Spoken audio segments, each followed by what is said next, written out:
Hello student, welcome back to my channel Samrat Academy. Student, जितने बच्चे 27 फरवरी का गणित का पेपर देने वाले हैं उनके लिए सबसे ज्यादा इंपॉर्टेंट है मेरे प्यारे बच्चों। आज मैं आप लोगों को 27 फरवरी में जो प्रश्न पूछे जाएंगे मैथ के, वो आज महत्वपूर्ण प्रश्न बताने वाला हूं। वो भी आप लोगों को इस वीडियो में बहुविकल्पीय प्रश्न भी देखने को मिलेगा और अति लघुत्तरीय प्रश्न, साथ ही साथ लघुत्तरीय और उसके साथ दीर्घोत्तरीय, मतलब चार फॉर्मेट में क्वेश्चन पूछे जाते हैं। और चार फॉर्मेट के मैं मोस्ट इंपोर्टेंट क्वेश्चन लेकर आया हूं जो कि आपको 27 फरवरी को 100% एग्जाम में देखने को मिलेगा। अगर इन प्रश्नों का अगर तैयार कर ले तो मेरे प्यारे बच्चों, तो सिर्फ आज की वीडियो से, मात्र आज की वीडियो से आप कम से कम यहाँ पे 40 या 45 नंबर ला दोगे। ठीक है, सिर्फ आज वीडियो से 40 या 45 नंबर ला दोगे। अगर 30 नंबर स्कूल से मिल गया तो 75 नंबर आप लोगों का ऐसे ही कंप्लीट हो गया। ठीक है, तो वीडियो बहुत ही ज्यादा इंपॉर्टेंट है मेरे प्यारे बच्चों।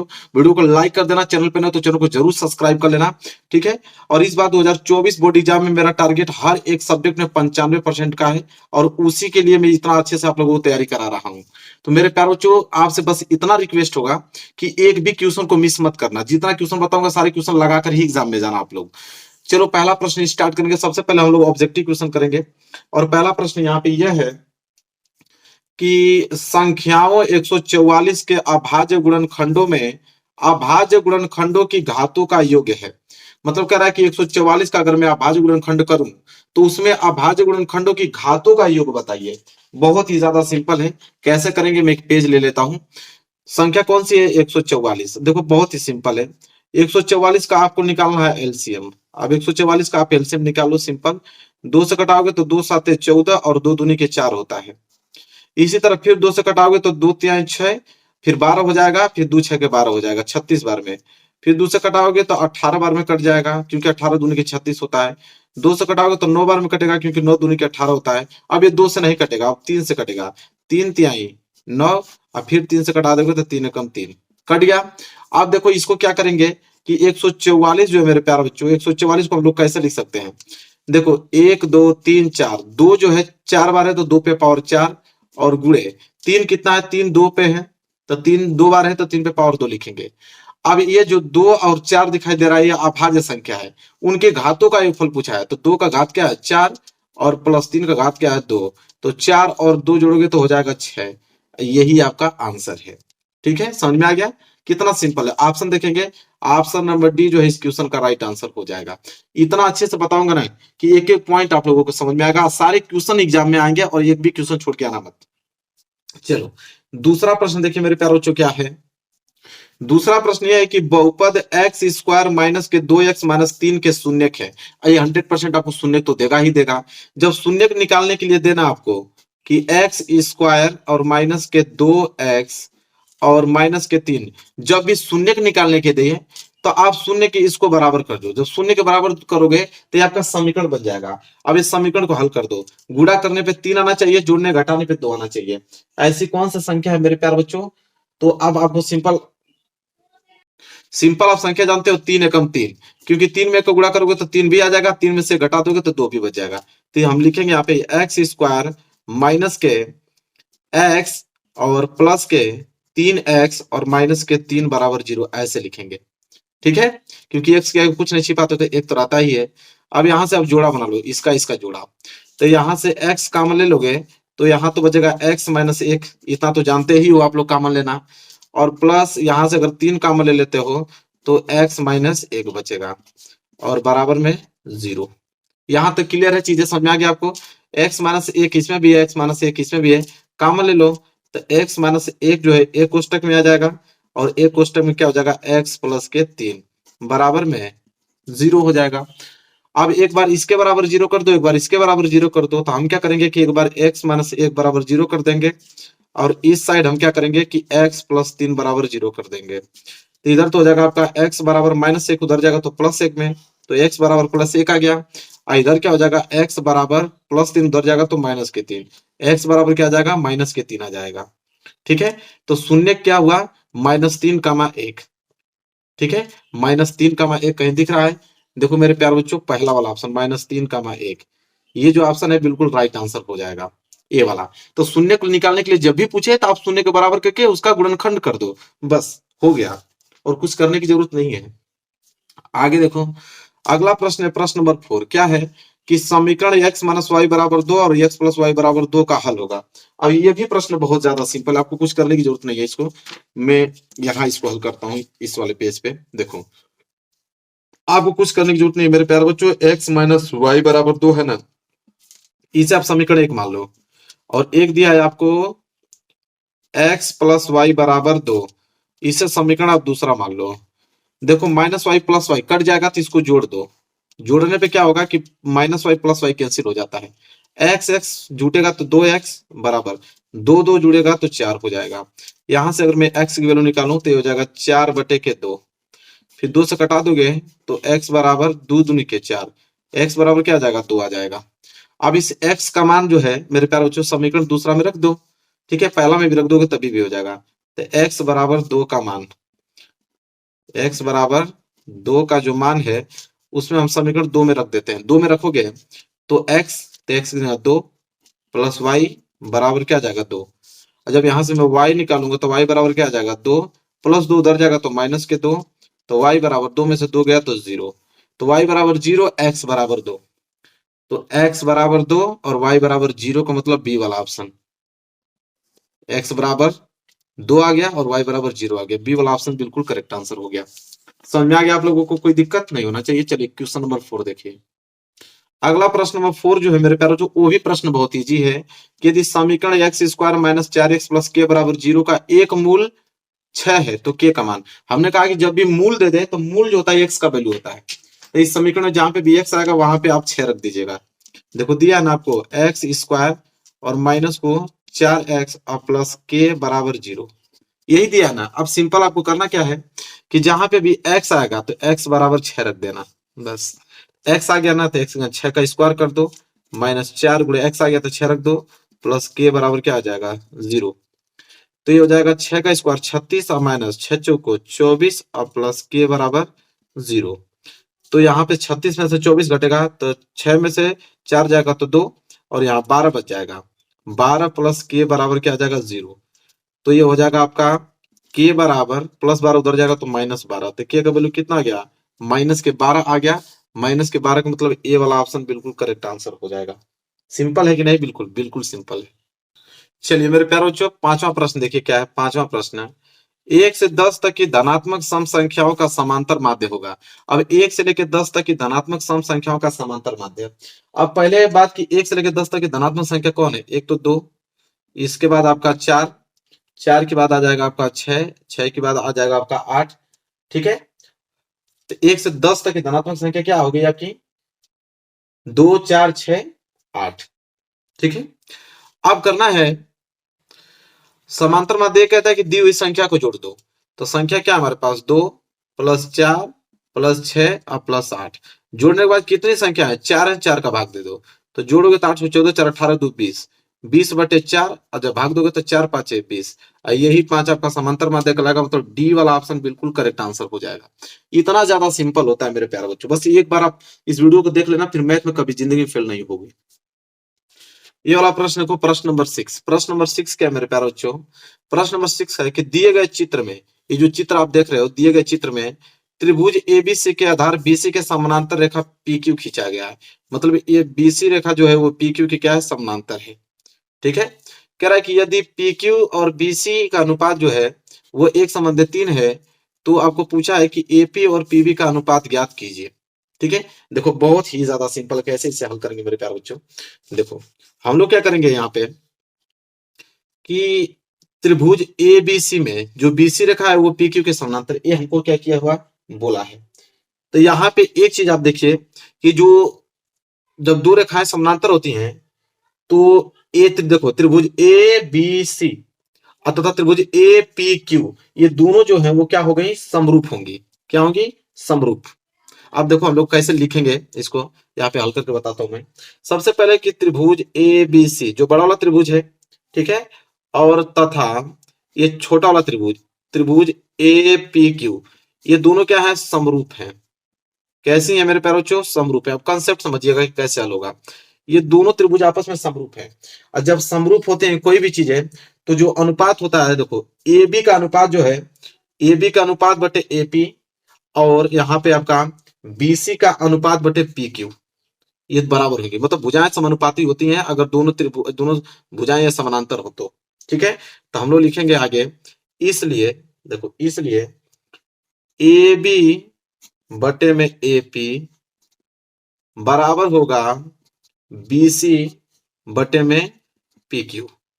ठीक है, अब यहां पे देखो बी सी बटे में पी क्यू, हमको अनुपात क्या दिया है, यहाँ पे मैं नोट कर देता हूं। देखो हमको वैल्यू किसका दिया है, पी क्यू संबंधे बीसी बराबर 1:3 दिया हुआ है। ठीक है, ध्यान समझने की कोशिश कीजिएगा। अब कैसे करेंगे, अब देखो यहाँ तब ने मान लिया कि एपी बटे में, अरे एबी बटे में एपी बराबर बीसी बटे में पी क्यू। अब इसे हम वैल्यू पुटअप करते हैं, वैल्यू पुटअप करेंगे तो क्या हो जाएगा मेरे प्यारे बच्चों, ए बी को हम लोग क्या लिख सकते हैं, ए बी, देखो ए बी को हम लोग क्या लिख सकते हैं, थोड़ा नीचे आओ भाई, देखो ए और बी, ए बी को हम लिख सकते हैं एपी धन पीबी, एपी धन पीबी लिख सकते हैं कि नहीं, बिल्कुल लिख सकते हैं। तो एपी को हम लिख सकते हैं, ए बी को हमने लिख दिया एपी धन पीबी, और बटे में एपी को हम लोग क्या लिख सकते हैं, तो एपी को एपी रहने दो नीचे, जो ये एपी है एपी को एपी हमने रहने दिया, और बीसी, बीसी का वैल्यू कितना है मेरे प्यारों बच्चों 3, और पी क्यू का वैल्यू कितना है 1, तो ये 3/1 हो जाएगा। यहां तक चीजें क्लियर है आपको, त्रिय गुणा कर दो, त्रिय गुणा करोगे तो 3AP बराबर इधर हो जाएगा AP प्लस पीबी, क्योंकि एक का गुणा करोगे तो उतना ही आएगा। तो यहाँ पे देखो 3AP, ये AP इधर आएगा तो एक AP घट जाएगा, इधर बच जाएगा पीबी, घटेगा तो बच जाएगा 2AP बराबर इधर बच गया पीबी। समझा रहा हूं, और हमें अनुपात चाहिए एपी बटे पीबी का, तो इधर से नीचे आ गया तो इधर एक बच गया, आइए जो दो गुणा में उधर जाएगा तो भाग में आ जाएगा। आइए यही हमसे पूछा था, देखो एपी और पीबी का अनुपात, तो एपी और पीबी का अनुपात कितना है, 1:2, बात खत्म। इतना लॉजिकल क्वेश्चन है, थोड़ा सा बस आप दिमाग लगाओगे ना ये सारे क्वेश्चन लग जाएंगे, थोड़ा सा हल्का सा बस दिमाग लगाना है। तो 1:2 का मतलब ए वाला ऑप्शन है ना, सिंपल। चलो आगे देखते हैं प्रश्न नंबर यहाँ पे 7वां, प्रश्न नंबर 7वां देखो, कर बिंदुओं 5,0 और -12,0 के बीच की दूरी होगी। अब दो बिंदुओं के बीच की दूरी पूछा है। ठीक है, तो मान लेते हैं एक बिंदु यहाँ पे है और एक बिंदु यहाँ पे है, इसका नाम ए रख लेता हूँ, इसका नाम बी रख लेता हूँ। इसका निर्देशांक दिया है 5,0 और इसका निर्देशांक दे दिया है -12,0। अब इन दोनों बिंदुओं के बीच की दूरी पूछा है हमसे, मतलब ए बी के बीच की दूरी। तो ए बी के बीच की दूरी का फॉर्मूला होता है, मैं ब्लैक पेन ले लेता हूँ। तो दो बिंदुओं के बीच की दूरी का सूत्र होता है मेरे प्यारे बच्चों कि x1 - x2 का होल स्क्वायर, और धन यहाँ पे y1 - y2 का क्या होता है, होल स्क्वायर। ये फार्मूला आपको याद होना चाहिए। इस फार्मूले में देखो ये वाला पोर्शन आपका x1 y1 कहलाएगा और ये वाला आपका क्या कहलाएगा, x2 y2 कहलाएगा। बस हो गया, अब बस वैल्यू पुटअप करना है, चलो करते हैं। तो हो जाएगा ए बी बराबर करनी में x1 का वैल्यू 5 माइनस x2 का वैल्यू क्या है -12, तो माइनस और माइनस दोनों प्लस हो जाएगा, तो 5 + 12 का होल स्क्वायर, और प्लस y1 का वैल्यू 0 और माइनस y2 का वैल्यू 0 का क्या हो जाएगा, होल स्क्वायर। तो यहाँ अगर मैं ए बी का वैल्यू निकालूं तो ए बी बराबर क्या हो जाएगा, करनी में 12 × 5 = 17 का ये हो जाएगा होल स्क्वायर, और प्लस 0 में से 0 गया तो 0 का क्या हो जाएगा, होल स्क्वायर। ये हो जाएगा ए बी बराबर करनी में 17 का होता है 289 वर्ग, और 0 का 0 होता है, तो ए बी बराबर क्या हो जाएगा, करनी में 289, क्योंकि 289 में 0 जोड़ोगे तो 289 ही होगा। अब ए बी बराबर 289 का वर्गमूल क्या होता है, 17, बात खत्म। तो 17 जो है राइट आंसर आएगा मेरे प्यारे बच्चों। हल हो गया, देखो तो क्या हो जाएगा, 17 का मतलब डी वाला ऑप्शन बिल्कुल करेक्ट आंसर हो जाएगा। क्लियर है आप लोगों को, कोई डाउट नहीं होना चाहिए। चलिए प्रश्न नंबर 8वां देखते हैं। चलिए देखिए 8वां क्या है कि यदि 3 cot a बराबर 4 तो sec a का मान ज्ञात करो। ठीक है, अब मेरे प्यारे बच्चों देखो 3 cot a बराबर दिया है आपको 4। सबसे पहले आप cot a का निकालो वैल्यू, cot a बराबर क्या हो जाएगा, 4/3, क्योंकि ये 3 गुणा में तो भाग में आ जाएगा, तो cot a बराबर 4/3 आ गया। इस cot को हम 10 में चेंज करेंगे तब जाके हम sec a का वैल्यू आसानी से निकाल पाएंगे। देखो cot a बराबर 4/3 दिया है, तो मेरे प्यारे बच्चों एक फार्मूला होता है कि cot a बराबर 1/10 फार्मूला होता है।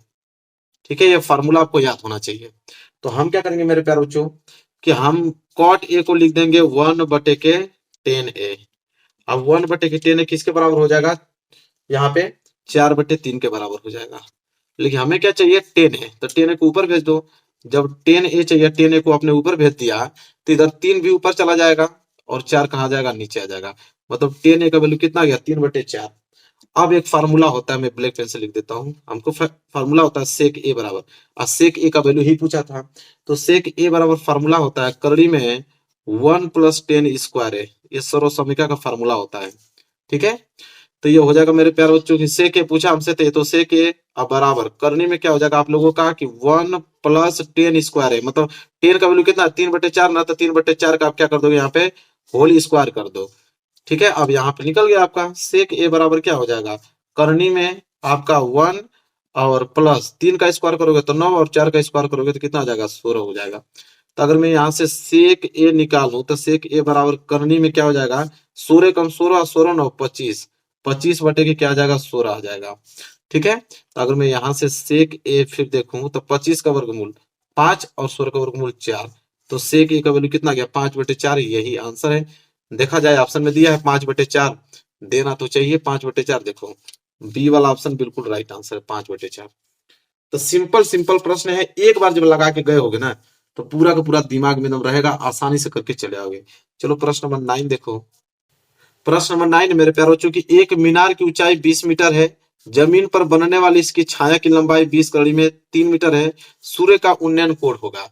अब मेरे प्यारे बच्चों देखो क्या है, कैसे बनेगा। ये आपका धरती है, ठीक है, इसी पे मीनार खड़ी है, ये मीनार है, क्या है, ये मीनार।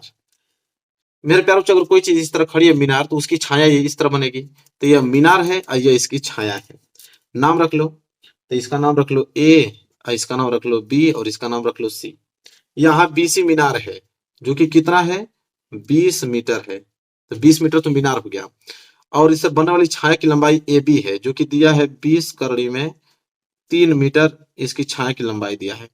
कह रहा है कि सूर्य का उन्नयन कोण, मतलब उन्नयन कोण मतलब कि नीचे से ऊपर देखने पर, ये वाला कोण बताओ, सूर्य का उन्नयन कोण बताइए थीटा। अब कितना आसान है कि आपको लंब दिया हुआ है, आधार दिया, तो लंब बटे आधार टेन थीटा में होता है। तो यहाँ पे लिखोगे कि टेन थीटा बराबर लंब बटे आधार मतलब बीसी बटे ए बी। तो यहाँ हो जाएगा आपका टेन थीटा, थीटा का वैल्यू निकालना है। बीसी का वैल्यू आपको दिया है 20 और ए बी का वैल्यू दिया है आपको 20 करड़ी में 3 दिया हुआ है। यहाँ से 20 से 20 आप कैंसिल कर दोगे, इधर बच जाएगा आपका टेन थीटा बराबर 20 से 20 कैंसिल, तो एक ऊपर बचा रहेगा, तो 1/, कितना आ जाएगा, करड़ी में 3 आ जाएगा। अब मेरे प्यारों से ध्यान समझो, यहाँ पे टेन 30 अंश, अरे टेन 30 अंश कह रहा हूँ, टेन थीटा बराबर 1/करणी में 3, 1/करणी में 3 को हम क्या लिख सकते हैं, टेन 30 अंश, क्योंकि टेन 30 अंश का ही वैल्यू तो 1/करणी में 3 होता है। तो 10 से 10 कैंसिल, थीटा बराबर 30 अंश, तो सूर्य का उन्नयन कोण कितना आ गया, 30 अंश आ गया। देखो दिया है, जरूर दिया होगा, बी वाला ऑप्शन बिल्कुल राइट आंसर हो जाएगा।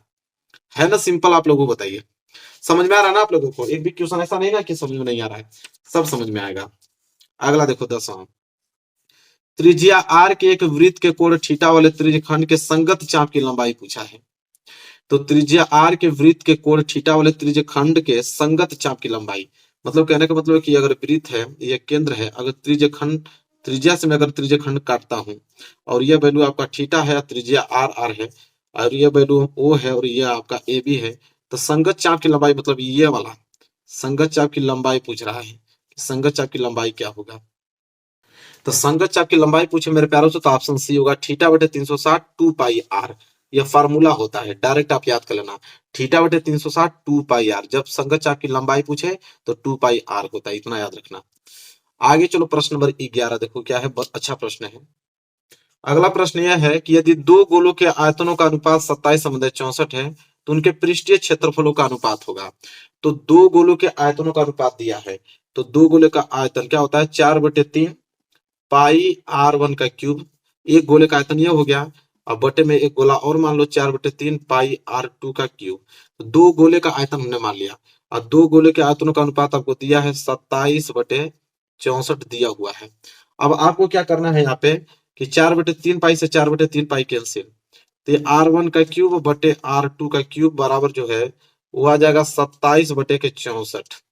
अगर मैं r1 बटे r2 निकालूं तो यह जो आपका वर्ग जो घन है, इधर जाके घनमूल हो जाएगा, तो 27 का घनमूल 3 और 64 का घनमूल 4, तो R1 बटे R2 3/4 आ जाएगा।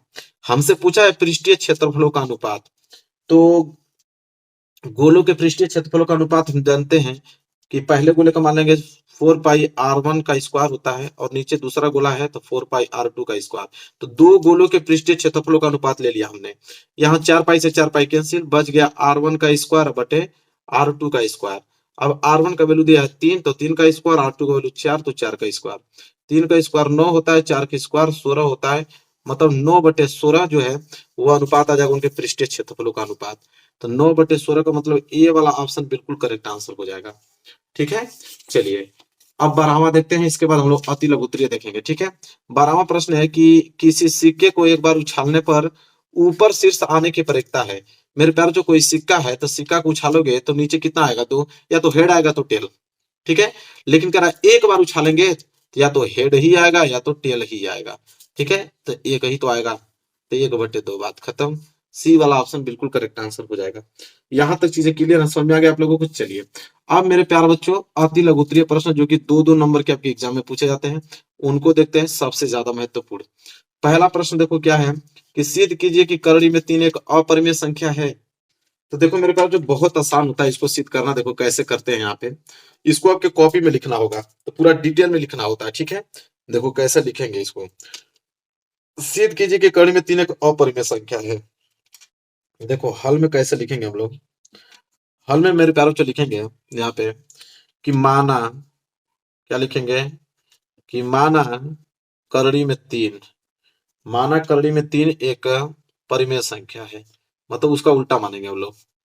माना करड़ी में 3 एक परिमेय संख्या है। ठीक है, जिस प्रकार बता रहा हूं कॉपी में इसी तरह नोट करना है।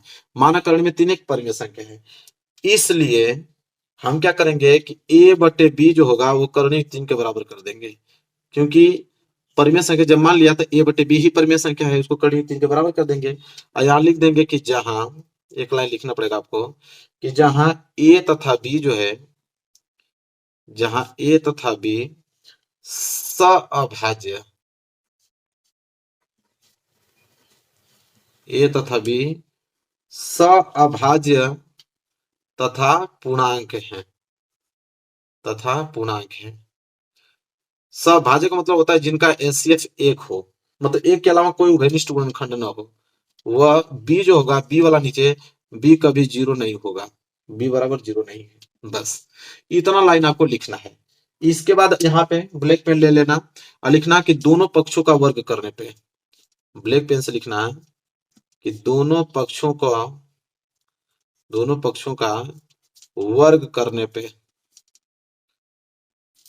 वर्ग करने पे, तो दोनों पक्षों का वर्ग करने पे तो इधर हो जाएगा आपका a/b का वर्ग कर दो, और इधर आप क्या करोगे कि करड़ी में 3 का वर्ग कर दोगे। दोनों पक्षों को वर्ग करने का मतलब यही तो हुआ। इसके बाद देखो क्या करोगे आगे, तो इसका वर्ग करोगे मेरे प्यारे बच्चों, तो क्या आएगा a² और बटे b² बराबर, इधर करड़ी में 3 का स्क्वायर करोगे तो सिर्फ 3 बचेगा। ठीक है, तो ये हो जाएगा आपका मेरे प्यारे बच्चों a² बराबर क्या आ जाएगा 3b², इसका गुणा हो जाएगा, ठीक है, 3 गुणा। अब यहाँ पे मेरे प्यारे बच्चों आप देख रहे हो कि a² जो है वो 3 से भाज्य है, क्योंकि भाग में चला जाएगा, इधर आएगा तो a² 3 से क्या है, यहाँ लिखेंगे a² 3 से भाज्य है, a² 3 से भाज्य है। इतना तो कर ही लोगे ना, तो a² 3 से भाज्य, अगर मैं इसका स्क्वायर घटाऊं तभी भी वो भाज्य हो जाएगा, तो इसलिए a जो होगा 3 से भाज्य है। इसका मेथड यही होता है, इसी तरह लगाते ही है इस क्वेश्चन को। ठीक है, ये यूनिक थोड़ा तरीका है, इसी तरह इसको लगता ही है। तो लिखेंगे a जो है 3 से क्या है भाज्य, मतलब a भी 3 से भाज्य है। अब देखो हम लोग क्या करेंगे, फिर मानेंगे कि पुनः माना, मतलब फिर एक चीज हम लोग मानेंगे कि पुनः माना a बराबर हम मान लेंगे 3c, a बराबर क्या मानेंगे 3c। तो a बराबर हमने मान लिया 3c। अब a बराबर 3c का मान जो है इस वाले समीकरण में रख देंगे, इसे समीकरण पहला मान लो। ठीक है, इस वाले समीकरण में रख देंगे। तो एक पेज ले लेता हूं मैं, यहाँ एक पेज ले लिया, ये पेज मेरा भर गया। ठीक है, इसके नीचे क्या लिखोगे कि जब इसका वैल्यू समीकरण पहला में रखेंगे, यहाँ पे लिख भी लेना कि a बराबर 3c का मान, जितना स्टेप बाय स्टेप लिखोगे उतना अच्छा नंबर मिलेगा। a बराबर 3c का मान समीकरण पहला में रखने पर, समीकरण पहला में रखने पर, इसका तरीका यही है मेरे प्यारे बच्चों, ऐसे ही लगता ही है। तो रखोगे उसमें, तो यहाँ ए स्क्वायर, तो ए स्क्वायर मतलब 3c का स्क्वायर हो जाएगा, क्योंकि ए का वैल्यू 3c है, बराबर इधर हो गया 3b का स्क्वायर। यहाँ तक चीजें क्लियर है ना? अब मैं ढकता हूँ, इस वाले पृष्ठ पर चले आइए। तो जब इसको हल करेंगे तो ये हो जाएगा 9c का स्क्वायर बराबर, ये हो जाएगा 3b का स्क्वायर। कटा दोगे 3 से तो ये 3c का स्क्वायर बराबर इधर हो जाएगा b स्क्वायर। ठीक है, इतना समझ में आ गया आप लोगों को? कोई डाउट बिल्कुल नहीं होना चाहिए। तो अगर मैं यहाँ पे बी स्क्वायर बराबर 3c का स्क्वायर आ गया, तो यहाँ पे एक चीज देखो कि बी स्क्वायर में अगर मैं यहाँ से सी स्क्वायर निकलूंगा तो ये भाग में चला जाएगा। तो यहाँ पे देखेंगे हम लोग कि बी स्क्वायर जो है वो 3 से भाज्य है। बी स्क्वायर 3 से क्या है? भाज्य है। जब बी स्क्वायर 3 से भाज्य है तो उसका मैं वर्ग कर दूं, इसलिए अगर वर्ग हटा दूं तो लिखेंगे बी जो है वो 3 से भी भाज्य है। इसका तरीका यही है मेरे प्यारे बच्चों, को घबराना नहीं है, इसी स्टेप से लगेगा ही लगेगा, तभी नंबर पूरा मिलेगा आपको। तो बी जो है 3 से भाज्य है। ठीक है, ये समीकरण नंबर दूसरा मान लो। तो जो ए था वो भी 3 से भाज्य है, बी भी 3 से भाज्य है। तो परिमेय संख्या होगा। परिमेय संख्या कब होता है? जब सिर्फ एक से भाज्य हो, उसे ना सभाज्य संख्या बोलते हैं। ये तो 3 से भाज्य हो रहा है, तो वही हम लोग लाइन लिखेंगे एक्स्ट्रा यहाँ पे कि समीकरण 1 व समीकरण 2 से, अब लास्ट लाइन है, समीकरण 1 व समीकरण 2 से हम देख पा रहे हैं, समीकरण 1 व समीकरण 2 से क्या देख रहे हैं हम लोग? यहाँ पे लिखना पड़ेगा कि तीन, तीन जो है ए तथा बी, तीन जो है ए तथा बी का गुणनखंड है। क्योंकि भाई ए और बी को 3 जो है विभाजित कर दे रहा है, तो गुणनखंड होगा ही होगा। तो ए जो है 3 ए तथा बी का गुणनखंड है, जबकि लिखेंगे हम लोग अगली लाइन, जबकि हमने प्रारंभ में, जबकि हमने प्रारंभ में, जबकि हमने प्रारंभ में माना था कि, माना था कि, जबकि प्रारंभ में हमने माना था कि ए तथा बी, ए तथा बी सभाज्य है। क्योंकि शुरू में हमने माना था ना कि ए तथा बी सभाज्य है, तो सभाज्य तो है नहीं, क्योंकि सभाज्य कब होते? जब एक गुणनखंड होता तब। यहाँ पे तो 3 गुणनखंड हो रहा है, तो ए तथा बी सभाज्य है।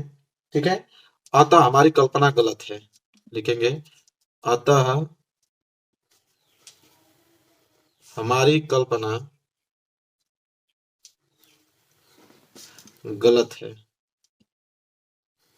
अतः हमारी कल्पना गलत है, इसलिए करणी में 3 जो है वो अपरिमेय संख्या है। क्योंकि हमने शुरू में इसको परिमेय माना था, तो परिमेय इसलिए माना था क्योंकि हमने कहा था ए तथा बी सभाज्य है, लेकिन ए तथा बी जब सभाज्य है ही नहीं, तो इसलिए कड़ी में 3 अपरिमेय संख्या है। बात खत्म। ये हुआ प्रूफिंग। यह क्वेश्चन इसी तरह लगता है, मत सोचना कि सर ये किस तरह बता रहे हैं, इसी तरह लगता ही है, ऐसे इसी तरह लिखोगे। ठीक है, क्लियर हो गया? अभी देखो करड़ी में 3 आ गया ना, अब करड़ी में 5 आपको दे दे, करड़ी में 2 दे दे, करड़ी में 7 दे दे, पूरा स्टेप यही लगाना है। बस जहां जहां करड़ी में 3 रहेगा वहां करड़ी में 5 रखिए, करड़ी में 2 रखिए, करड़ी में 7, इसी तरह लगाना। मतलब एक क्वेश्चन आपको आ गया ना तो सारे क्वेश्चन कर डालोगे। उसका तरीका ही यही होता है, इसमें घबराना नहीं है आपको। चलो दूसरा देखो, दूसरा प्रश्न। चलिए देखिए, दूसरा वाला है कि द्विघात बहुपद एफ एक्स बराबर क्या दिया है? 3x square minus x minus 4 के शून्यकों का ज्ञात कीजिए। मतलब पहली बात इनको शून्यक निकालो, फिर बोला कि शून्यकों तथा इसके गुणांकों के बीच संबंध का सत्यापन कीजिए। मतलब शून्यकों का यहाँ पे योग भी निकालना पड़ेगा, शून्यकों का गुणनफल भी निकालना पड़ेगा। कहने का मतलब ये है। तो पहले शून्यक को निकालें। देखो शून्यक कैसे निकाला जाता है, अगर कोई बहुपद दे दे पूछे कि शून्यक निकालिए, तो आपको दिया है 3x स्क्वायर और माइनस के x और माइनस के 4 दिया हुआ है, इसका हमें शून्यक निकालना है। तो शून्यक निकालने के लिए क्या करते हैं मेरे प्यारे बच्चों, कि शून्यक निकालने के इसको शून्य के बराबर कर दो, हमने कहा था।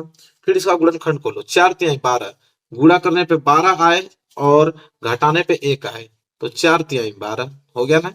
तो यहाँ पे लिखेंगे 3x² और माइनस के 4x और प्लस के 3x और माइनस के 4 बराबर 0। इतना तो जानते हो। यहाँ से एक जोड़ा बना, एक जोड़ा यहाँ से बन गया।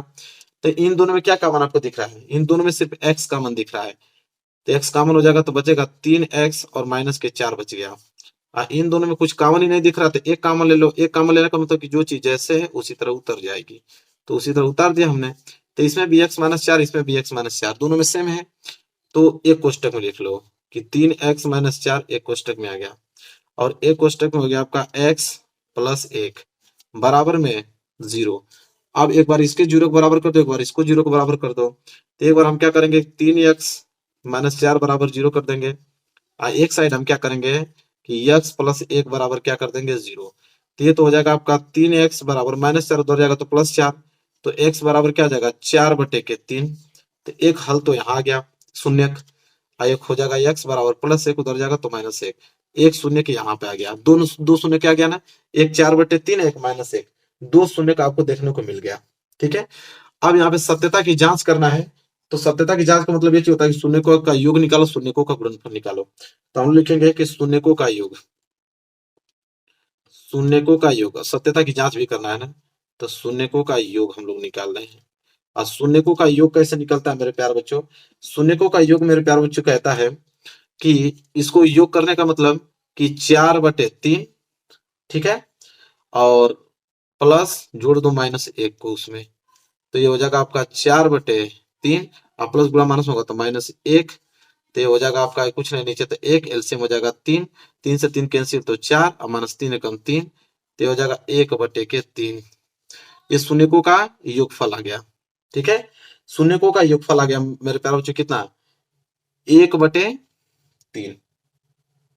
क्लियर है आप लोगों को? चलिए, और शून्यकों का योग निकालने का डायरेक्ट फार्मूला भी होता है कि -x का गुणांक, -x का गुणांक और बटे में x² का गुणांक। यह डायरेक्ट फार्मूला भी होता है जिससे हम लोग शून्यकों का योगफल निकाल सकते हैं। इसको भी लिख लेना, ठीक है। चलो, तो शून्यकों का योग तो हो गया, अब शून्यकों का गुणनफल निकालना भी पड़ेगा, तब जाके सत्यता की जांच होगी। तो अब हेडिंग अगली रहेगी शून्यकों का गुणनफल, शून्यकों का गुणनफल। तो शून्यकों का गुणनफल क्या होगा मेरे प्यारे बच्चों? एक शून्य क्या था आपका 4/3, उसमें गुणा कर दीजिए -1 का, तो आ जाएगा आपका -4/3 आ जाएगा। बस हो गया। अब डायरेक्ट फार्मूला भी होता है कि शून्यकों को गुणनफल निकालने का फार्मूला होता है कि अचर पद, नोट कर लो इसको भी, अचर पद और बटे में x² का गुणांक, इससे डायरेक्ट हम लोग निकाल लेंगे। ठीक है, उतना ही आएगा। अब आपका सत्यता की जांच हो गया मेरे प्यारों से, इतना करोगे ना तब जाके पूरा नंबर आपको मिलेगा। अब देखो बोला है कि बिना हल किए निम्नलिखित समीकरण के मूलों के लक्षण बताइए। तो देखो समीकरण दिया हुआ है, बिना हल किए हुए बताना है। तो बिना हल किए हुए कैसे बता सकते हैं मेरे प्यार बच्चों? कि इसका हमें विविधकर निकालना पड़ेगा। ठीक है, तो विविधकर निकालने के लिए हमें ax² प्लस bx और प्लस c बराबर 0 से हमें तुलना करना पड़ेगा इसको। तो x² से x² यहाँ पे कैंसिल, तो a बराबर कितना आ जाएगा इसका? a बराबर आ जाएगा करनी में 3, और b बराबर क्या आ जाएगा? तो x से x ये कैंसिल, तो b बराबर -5। ठीक है, और c बराबर कितना आ जाएगा? 4/3 आ जाएगा। अब इसका हम विविधकर निकालेंगे। विविधकर क्या कहता है कि d बराबर b² - 4ac, यह विविधकर का फार्मूला होता है।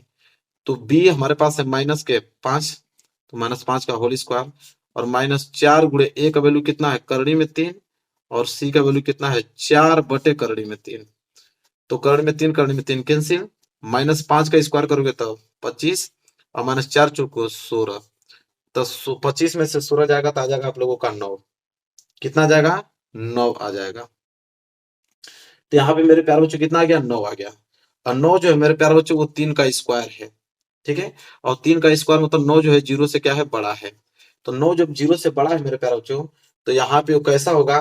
तो विविधकर धनात्मक आ गया। विविधकर क्या है? धनात्मक। धनात्मक आ गया, तथा पूर्ण वर्ग आ गया, क्योंकि ये 3 का स्क्वायर 9 होता है। तो धनात्मक आ गया और पूर्ण वर्ग आ गया। ठीक है, धनात्मक तथा पूर्ण वर्ग। और प्लस में है तो मूल वास्तविक हो गया। कैसा हो गया, इसका मूल हो गया वास्तविक।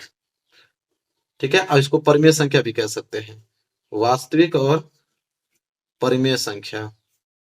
ठीक है, और भिन्न इसके अलग अलग होंगे, भिन्न जो है अलग अलग होंगे। ठीक है, इसके अगर हम मूल निकालें तो मूल इसके भिन्न होंगे, अलग अलग होंगे।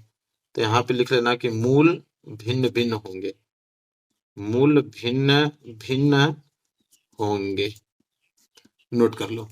बस हो गया मेरे प्यारे बच्चों, सिंपल है। चलो अगला प्रश्न देखो, प्रश्न नंबर यहाँ पे 4। प्रश्न नंबर 4 क्या कह रहा है, देखो ये प्रश्न बहुत ही ज्यादा इंपॉर्टेंट है मेरे प्यारे बच्चों। प्रश्न नंबर 4, उसके लिए मैं एक पेज ले लेता हूँ। अच्छा प्रश्न है कि बिंदुओं ए जिसका निर्देशांक है -2,2 और एक बी जिसका निर्देशांक है 2,8 को जोड़ने वाले रेखाखंड ए बी को 4 भागों में विभाजित करने वाले बिंदुओं के निर्देशांक ज्ञात कीजिए। बहुत ही ज्यादा इंपॉर्टेंट, 100% आपके एग्जाम में आएगा। ठीक है, इसके लिए मुझे एक स्केल लेना पड़ेगा और मैं एक स्केल ले लेता हूँ। ठीक है, अब देखो यहाँ पे मैं एक रेखाखंड खींचता हूँ। ठीक है, अब समझना ध्यान से, इसको हटा देता हूँ। ये बिंदु इसको मान लेता हूँ पहले पॉइंट ए, और इस वाले बिंदु को मान लेता हूँ बी। निर्देशांक आपको दिया है, ए का निर्देशांक कितना है -2,2 और ए का निर्देशांक है 2,8। कह रहा है कि इस ए बी को 4 बराबर भागों में विभाजित करता है। 4 बराबर मतलब एक यहाँ बिंदु और एक यहाँ बिंदु और एक यहाँ बिंदु, 1 2 3 4। इसका नाम हम रख लेते हैं पी, इसका नाम रख लेते हैं हम क्यू, और इसका नाम रख लेते हैं आर। ठीक है, 4 बराबर भाग में बट गया। कह रहा है कि 4 भागों में विभाजित करने वाले बिंदुओं के निर्देशांक, मतलब पी का भी निर्देशांक बताइए, क्यू का निर्देशांक बताइए और आर का निर्देशांक बताइए। ठीक है, अलग अलग तीनों का बताइए। ठीक है, अब देखो कैसे इसको हल करोगे मेरे प्यारे बच्चों। सबसे पहले आप लिखोगे कि माना, क्योंकि आपको कॉपी में लिखना है तो कैसे लिखोगे, पहले फिगर बना लेना, फिर लिखना है कि माना बिंदु, क्योंकि कॉपी में लिखना है ना तो पूरा स्टेप बाय स्टेप लिखना पड़ेगा। कि माना बिंदु ए जो है उसका निर्देशांक आपको दिया है -2,2। ठीक है, तथा अब लिखोगे तथा बी, बी का निर्देशांक आपको दिया है 2,8। जो जो चीज दिया आपको एकदम आराम से लिखिए। फिर लिखेंगे तब, फिर आप लिखोगे तब रेखाखंड ए बी को, तब रेखाखंड ए बी को, ए बी को, तब रेखाखंड ए बी को, तब रेखाखंड ए बी को, अब हम क्यू का निर्देशांक निकालने वाला है। तो क्यू का निकालने वाला है तो कैसे लिखेंगे, तब रेखाखंड ए बी को 2 बराबर, क्योंकि अगर क्यू का सिर्फ क्यू बिंदु हम लें, इन दोनों को अगर हम बंद कर दें तो सिर्फ क्यू लेंगे तो ए बी को एक भाग में 2 भाग में विभाजित करेगा। अगर इन दोनों को ढक लेता हूं, सिर्फ क्यू का निर्देशांक निकालूं तो क्यू क्या करेगा, एक बिंदु या और एक बिंदु 2 बराबर भागों में बांटेगा कि नहीं। तो वही चीज लिखेंगे, रेखाखंड ए बी को, रेखाखंड ए बी को 2 बराबर लिखेंगे, 2 बराबर भागों में, 2 बराबर भागों में बांटने वाले, 2 बराबर भागों में बांटने वाले। देखो इसी तरह लिखते हैं तब नंबर मिलता है, इसीलिए मैथ में आप लोगों को नंबर कट जाता है ना, आपको लिखना पड़ता है।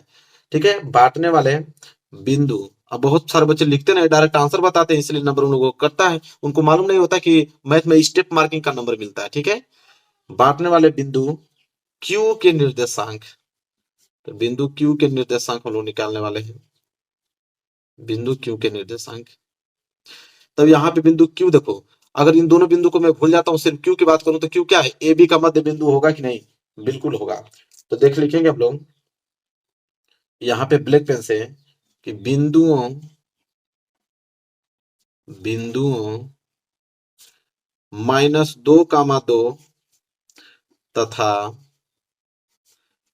2,8, 2,8 के मध्य बिंदु, के मध्य बिंदु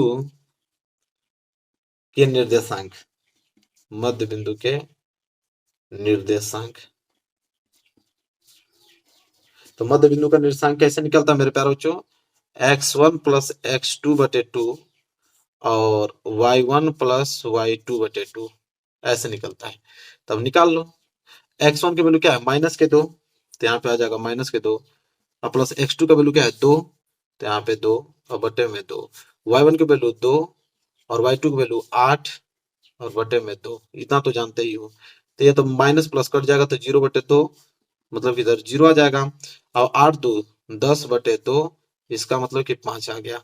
ठीक है, तो मतलब Q का जो निर्देशांक आ गया वो आ गया 0 5। ठीक है, तो Q का निर्देशांक कितना गया 0,5 आ गया। यहां तक चीजें क्लियर हैं आपको, बिल्कुल क्लियर होना चाहिए। अब क्या लिखेंगे हम, अब हम निकालेंगे कि अब हम निकालेंगे P का निर्देशांक। तो P का निकालने के लिए हम लिखेंगे AQ, इतना बस मानेंगे।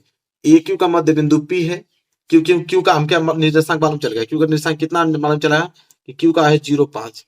तो अब हम AQ को AQ रेखा मानकर और P का निर्देशांक निकाल लेंगे, मध्य बिंदु P को मान लेंगे और वही फॉर्मूला लगा देंगे। तो हम लोग लिखेंगे आगे, आगे क्या लिखोगे कि तब, आगे लिखोगे तब, फिर कामा लगा के रेखाखंड, तब रेखाखंड AQ, तब रेखाखंड AQ के मध्य बिंदु P का निर्देशांक, AQ के मध्य बिंदु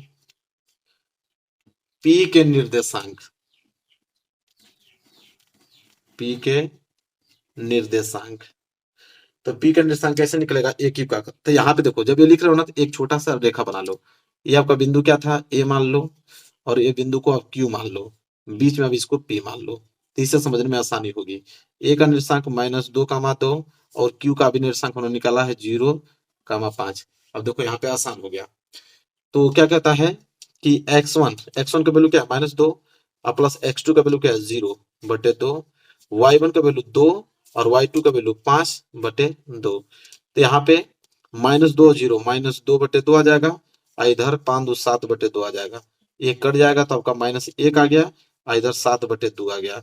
मतलब कि P का जो निर्देशांक आ गया वो आ गया -1, 7/2 आ गया। बात खत्म। ये हो गया P का निर्देशांक, -1 और 7/2। समझ में आ गया। इसी तरह यहाँ पे आप देखो P का निर्देशांक कितना आ गया -1 बटे 7/2। अब हमें R का निकालना है, तब Q भी BQ रेखा मान लो, BQ का मध्य बिंदु आप R मान लो, वहां से निकल जाएगा। तो आप देखो उसके नीचे यहाँ पे मैं लगा रहा हूँ, उसके नीचे, इसके नीचे आप लोग लिखना है कि और रेखाखंड, क्या लिखना है, और रेखाखंड, और रेखाखंड QB, और रेखाखंड QB के मध्य बिंदु, QB के मध्य बिंदु, तो QB का मध्य बिंदु R है, तो QB के मध्य बिंदु R के निर्देशांक, R के निर्देशांक।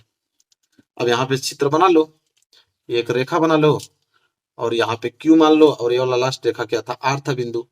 तो R का निर्देशांक कितना दिया है 2,8, और Q का निर्देशांक अभी निकाले ही थे हम लोग 0,5, और इसका मध्य बिंदु यहाँ पे क्या है R, जो कि हम लोगों को निकालना है। ठीक है, तो फिर वही फॉर्मूला लगा दो, x1 का वैल्यू 0 और प्लस x2 का वैल्यू 2/2, y1 का वैल्यू 5 और y2 का वैल्यू 8/2। ये तो 2/2 हो जाएगा, ये 8 5 13/2 हो जाएगा, कटेगा तो ये तो 1 आ जाएगा और ये 13/2 आ जाएगा। मतलब R का निर्देशांक जो है वो आ गया आपका 1,13/2। बस हो गया। तो चारों को एक जगह लिख दो, यहाँ पे चारों को अलग अलग लिख देना कि P का निर्देशांक कितना आया है, तो P का आया है -1/7/2। इसी तरह Q का निर्देशांक कितना आया है, तो 0,5 आया है। R का कितना आया है, तो 1,13/2 आया है। अब ये आंसर कहलाएगा। समझ में आया ना, इस तरह लगाया जाता है मेरे प्यार बच्चों, ये नहीं कि जैसे मर्जी वैसे लगा दोगे, इससे लिखोगे तब नंबर मिलेगा, इसलिए नंबर कट जाता है सारे बच्चों का ना मैथ में। तो ऐसे लगाना है। क्लियर हो गया होगा आप लोगों के प्रश्न। चलिए अब मेरे प्यार बच्चों अगला प्रश्न देखते हैं, प्रश्न नंबर 5वां। इसके बाद लघु उत्तरीय देखेंगे हम लोग। ठीक है, 5वां प्रश्न क्या है, देखो 5वां प्रश्न है कि यदि साइन a माइनस बी बराबर 1/2 और कॉस a प्लस बी बराबर 1/2, तो कह रहा है a प्लस बी का मान ज्ञात कीजिए, लेकिन 0 अंश से बड़ा होना चाहिए। 90 हो सकता है लेकिन 90 अंश से बड़ा नहीं होना चाहिए। मतलब छोटा ही होना चाहिए। और ए का वैल्यू जो निकालोगे वो बी से बड़ा होना चाहिए। तो ए और बी का मान बताओ। बहुत सिंपल है। करेंगे क्या मेरे प्यारे बच्चों हम लोग कि यहाँ पे आपको दिया है, कैसे लिखेंगे कि साइन ए माइनस बी बराबर हमको दिया है 1/2। ये चीज हमको दिया हुआ है। ठीक है, चलो हम लोग क्या करेंगे मेरे प्यारे बच्चों कि हम लोग लिखेंगे कि साइन ए माइनस बी बराबर 1/2 को हम साइन 30 अंश लिख सकते हैं, बिल्कुल लिख सकते हैं, क्योंकि साइन 30 अंश का वैल्यू ही 1/2 होता है। तो साइन से साइन कैंसिल हो जाएगा, आपके बच जाएगा आपका ए माइनस बी बराबर कितना अंश, 30 अंश। इसे आप समीकरण पहला मान लो।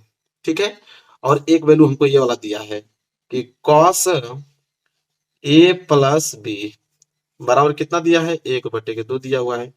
चलिए ठीक है, तो हम लोग लिखेंगे कि कॉस ए प्लस बी बराबर, यहाँ पे देखो 1/2 है ना, तो यहाँ पे कॉस 60 अंश का वैल्यू 1/2 होता है, तो कॉस 60 अंश, तो कॉस से कॉस कैंसिल, ये बच जाएगा ए प्लस बी बराबर कितना अंश, 60 अंश। समीकरण नंबर दूसरा। अब समीकरण पहला समीकरण दूसरा को जोड़ दो। ठीक है, यहाँ पे लिखना है कि समीकरण पहला और धन समीकरण दूसरा, मतलब समीकरण एक और समीकरण दो को जोड़ रहे हैं। तो समीकरण एक क्या हमारे पास, ए माइनस बी बराबर 30 अंश, और बी क्या है, ए प्लस बी बराबर 60 अंश। जब जोड़ेंगे मेरे प्यारे बच्चों तब माइनस और प्लस कैंसिल, ए मिलके 2a बराबर 60 और 30 मिलकर हो जाएंगे 90। जब इसको कटा देंगे तो ए बराबर कितना आ जाएगा, 45 अंश। जब ए बराबर 45 अंश आ गया, अब ए का मान मेरे प्यारे बच्चों समीकरण बी में रख देंगे। तो यहाँ पे लिखना पड़ेगा आपको ए का मान समीकरण दूसरा में रखने पर, पहला में रखोगे तभी भी आ जाएगा, ठीक है, रखने पर। तो ए का मान समीकरण दूसरा क्या है, ए प्लस बी बराबर कितना अंश है, 60 अंश। तो ए की जगह हम रख देंगे 45 अंश और प्लस बी बराबर 60 अंश। अगर बी का वैल्यू निकालो तो बी बराबर क्या आ जाएगा, 60 अंश प्लस 45 उधर जाएगा तो माइनस 45। तो बी बराबर कितना आ जाएगा मेरे प्यार बच्चों, 15 अंश। तो बी बराबर कितना गया, 15 अंश, और ए बराबर 45 अंश। ठीक है, यही हो जाएंगे आपके आंसर। क्लियर है आप लोगों को। चलिए, तो मेरे प्यारे बच्चों यहां तक आप लोगों को समझ में आ गया। 5 प्रश्न हमने अति लघुत्तरीय को बता दिया। चलिए मेरे प्यारे बच्चों, अब हम लोग लघुत्तरीय प्रश्न देखेंगे, ठीक है, जो कि आपके एग्जाम में कितने नंबर का, 4 नंबर के लिए आता है। देखो पहला प्रश्न इसमें क्या है, जो कि सबसे ज्यादा इंपॉर्टेंट, हर साल वो प्रश्न आते हैं और इस बार भी आएंगे, और सारे क्वेश्चन करके आओगे पूरा पास हो जाओगे, कोई दिक्कत नहीं है आप लोगों को, बस क्वेश्चन को तैयार रखना आप। 2 अंकों से बनी किसी संख्या के अंकों का योग 9 है। यदि संख्या का अंक उलट दिए जाए तो बनने वाली संख्या का मूल संख्या से 27 अधिक होगी। तो संख्या ज्ञात कीजिए, मतलब बहुत इजी प्रश्न है। देखो कैसे आप अपने कॉपी में इसको हल करोगे बताने वाला हूं। देखो हल सबसे पहले क्या करोगे, पहले बात की वो संख्या हमसे पूछा है, असंख्या हमको मालूम नहीं है। संख्या अगर 2 अंकों की संख्या है, 2 अंकों की संख्या, तो जाहिर सी बात है उसमें एक इकाई अंक होगा, एक दाई अंक होगा, इतना तो जानकारी आप लोगों को भी है। कैसे लिखोगे, सबसे पहले लिखोगे माना संख्या का, देखो जैसे बता रहा हूं उसे वैसे ही आपको एग्जाम में लिखना है। माना संख्या का इकाई का अंक, माना संख्या के इकाई का अंक, इकाई का अंक, इकाई का अंक x तथा दहाई का अंक, तथा दहाई का अंक, दहाई का अंक आप उसको y मान लो, दहाई का अंक y है। मैं चाहता तो डायरेक्ट हल करा देता, लेकिन उससे कोई फायदा नहीं है, पूरा नंबर कट जाएगा आपका। जो फॉर्मेट एग्जाम में लिखने का वही फॉर्मेट बता रहा हूं, ठीक है, तब पूरा नंबर मिलेगा। तो माना संख्या का इकाई अंक x तथा दहाई का अंक हमने क्या मान लिया, वो y है। ठीक है, इसलिए अब क्या होगा, इसलिए जो संख्या हमारी बनेगी, इसलिए संख्या क्या होगा कि दहाई में हम लोग 10 का गुणा करते हैं और इकाई में हम लोग किसका गुणा करते हैं, 1 का। तो दहाई आपका y है, इसमें अगर हमने 10 को गुणा कर दूंगा तो हो जाएगा 10y, और इकाई जोड़ दूंगा x, तो ये हमें संख्या प्राप्त हो जाएगी। ठीक है, 10y प्लस x। फिर अंकों को उलटने पर बनी संख्या, उसमें बोला ना कि यदि संख्या के अंक उलट दिए जाए तो बनने वाली संख्या है। तो हम लोग लिखेंगे कि अंकों का क्रम, ऐसे लिखेंगे एग्जाम में कि अंकों का क्रम उलटने पर, अंकों का क्रम उलटने पर बनी संख्या। तो अंकों का क्रम उलटने पर बनी संख्या, अगर अंकों का क्रम उलट दिया जाए, मतलब अगर हमें इकाई का अंक y मान लूं और दहाई का अंक अगर x मान लूं, तो हमारा संख्या जो होगा हो जाएगा 10x प्लस y हो जाएगा। ठीक है, इतना तो कंफर्म हुआ आप लोग। इसके बाद प्रश्नानुसार, जो प्रश्न बोल रहा है उसके अनुसार हम लोग समीकरण बनाते जाएंगे और इसको हल करते जाएंगे। तो लिखेंगे हम लोग प्रश्नानुसार। देखो प्रश्नानुसार क्या है, तो उसमें बोला है कि दो अंकों से बनी किसी संख्या का अंकों का योग 9 है। ठीक है, फिर बोला यदि संख्या का अंक उलट दिया जाए तो बनने वाली संख्या मूल संख्या से 27 अधिक है। देखो कह रहा है यहाँ पे, और एक चीज और बोला इसमें कि दो अंकों से बनी किसी संख्या के अंकों का योग 9 है। तो अंकों का योग जो है 9 है, तो मतलब कि अंक आपके x प्लस वाई है, अगर इनको जोड़ दिया जाए तो 9 है, ये बोला हुआ उसमें। इसी को हम लोग समीकरण नंबर क्या मान लेंगे, पहला मान लेंगे। फिर बोला है कि यदि संख्या के अंक उलट दिए जाने पर बनने वाली संख्या मूल संख्या से 27 अधिक है। ठीक है, तो बनने वाली संख्या मूल संख्या से 27 अधिक है, तो बनने वाली संख्या हमारा क्या है, 10x और प्लस वाई है, और मूल संख्या हमारी क्या है, 10y और प्लस x है। इससे 27 अधिक, तो इसमें 27 आप जोड़ दो, बात खत्म। जब इसको हल करोगे तो कितना हो जाएगा आपका 10x, ठीक है, और आपका प्लस 10y इधर आएगा तो आपका क्या हो जाएगा, माइनस के 10y हो जाएगा। ठीक है, और प्लस x इधर आएगा तो माइनस के x हो जाएगा। ठीक है, इसके बाद इधर आपका क्या है 10x और 10y, इधर x और प्लस ये y इधर रहेगा, इधर सिर्फ आपका बच जाएगा मेरे प्यार बच्चों 27। क्या बच जाएगा, सिर्फ 27। अब देखो 10x में से एक चला जाएगा तो 9x, और माइनस 10y से एक y घट जाएगा तो कितना बचेगा, माइनस के 9y। ठीक है, और बराबर इधर बच गया आपका 27। अगर मैं 9 कॉमन ले लेता हूं तो हो जाएगा x माइनस के y बराबर के 27। कितना सिंपल है यार, 9 3 27, तो x माइनस वाई बराबर 9 3 27। x माइनस वाई बराबर कितना आ गया, 3 आ गया। इसे आप समीकरण नंबर 2 मान लो। क्या मान लोगे, 2 मान लोगे। अब मेरे प्यारे बच्चों समीकरण 1 और समीकरण 2 को क्या करने पे, जोड़ने पे। तो ब्लैक पेन ले लेता हूं और ब्लैक पेन से हम लिखेंगे कि समीकरण 1 धन समीकरण 2 जोड़ने पे, तो जोड़ोगे तो क्या हो जाएगा आपका x प्लस वाई बराबर आपका 9 दिया हुआ है, इधर आपका x माइनस 3 बराबर, अरे x माइनस वाई बराबर 3 दिया हुआ है। ठीक है, ये आपका y है, y लिख लीजिएगा सही से। तो minus Y plus Y cancel हो जाएगा, x x मिलकर हो जाएगा 2x बराबर 9 3 कितना हो जाएगा 12। जब कटाओगे तो x बराबर 2 6 के 12, x बराबर 6। अब इस x का मान समीकरण पहला में रख दो, तो यहाँ पे लिखना पड़ेगा आपको x का मान समीकरण पहला में रखने पर, x का मान समीकरण पहला में रखने पर क्या होगा कि समीकरण पहला हम लोग पहले उतारेंगे। समीकरण पहला है क्या, समीकरण पहला हमारे पास था x प्लस वाई बराबर के 9, तो x की वैल्यू 6 रख दो, तो 6 प्लस वाई बराबर 9, तो y बराबर क्या आ जाएगा आपका 9 माइनस के 6, तो y बराबर 3। ठीक है, तो वो संख्या कौन हो गया, x बराबर 6 और y बराबर 3। तो हमसे क्वेश्चन में क्या पूछा था मेरे प्यारे बच्चों, तो संख्या ज्ञात कीजिए। और संख्या को हमने क्या माना है, यहाँ पे लिखेंगे संख्या, संख्या हमारा क्या था 10y प्लस x, यही तो हमारी संख्या थी। तो ये हो जाएगा मेरे प्यारे बच्चों 10, और y का वैल्यू कितना है 3 और प्लस x का वैल्यू 6, तो 10 3 30 और प्लस 6, तो 30 और 6 36। वो संख्या क्या है मेरे प्यारे बच्चों, 36 है। बात खत्म हो गया, ये हो गया आपका आंसर। तो ऐसे स्टेप से लिखोगे ना तब नंबर मिलता है, ये थोड़ी कि बस आप हल कर दोगे तो नंबर मिल जाएगा। ठीक है, चलो आगे समझ में आप लोगों को। चलिए इसको साइड करता हूं। दूसरा प्रश्न देखो क्या है। दूसरा प्रश्न मेरे प्यारे बच्चों कि एक भिन्न 1/3 हो जाती है जब उसके अंश में 1 घटाया जाता है, और यह 1/4 हो जाती है जब हर में 8 जोड़ दिया जाता है, तो भिन्न ज्ञात कीजिए। देखो कैसे हल करेंगे इसको, तो हल बहुत सिंपल है। हमको भिन्न पूछा ना कि वो भिन्न क्या होगी। ठीक है, प्रश्न क्या था ये वाला। ठीक है, भिन्न क्या है, तो देखो हम लोग क्या करेंगे, सबसे पहले मानेंगे कि माना वह भिन्न, माना वह भिन्न। तो माना वह भिन्न क्या है, x बटे वाई है। भिन्न को हमने क्या मान लिया, x बटे वाई मान लिया। ठीक है, फिर प्रश्न अनुसार जो जो प्रश्न बोला रहेगा उसके अनुसार हम लोग समीकरण बनाते जाएंगे, फिर उन समीकरण को हल करेंगे तो आंसर खुद मालूम चल जाएगा। प्रश्न अनुसार क्या बोला है, एक भिन्न 1/3 हो जाती है जब उसके अंश में घटाया जाता है। भिन्न हमारे पास है x बटे वाई, अंश में से घटा दिया जाता है, अंश ऊपर वाला होता है, उसमें से जैसे घटाएंगे एक, वो भिन्न क्या हो जाती है, 1/3 हो जाती है। फिर बोला कि भिन्न हमारे पास वही है, लेकिन वह 1/4 हो जाती है जब हर में 8 जोड़ दिया जाता है, मतलब हर में अगर 8 में जोड़ दूं तो वही भिन्न आपका 1/4 हो जाती है। सिंपल, चलिए हल करते हैं। हल करेंगे तो गुणा करोगे तिर्यक का तो 3x और -3 बराबर क्या आ जाएगा आपका, y आ जाएगा। ठीक है, कंफर्म यहां तक?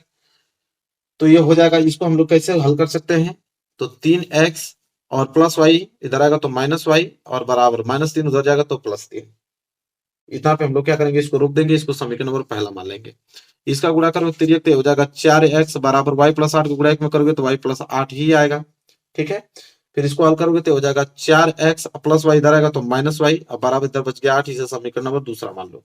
अब सिंपल करो, क्या समीकरण एक में से समीकरण 2 घटा दो, समीकरण एक में से आप माइनस कर दो समीकरण दूसरा को।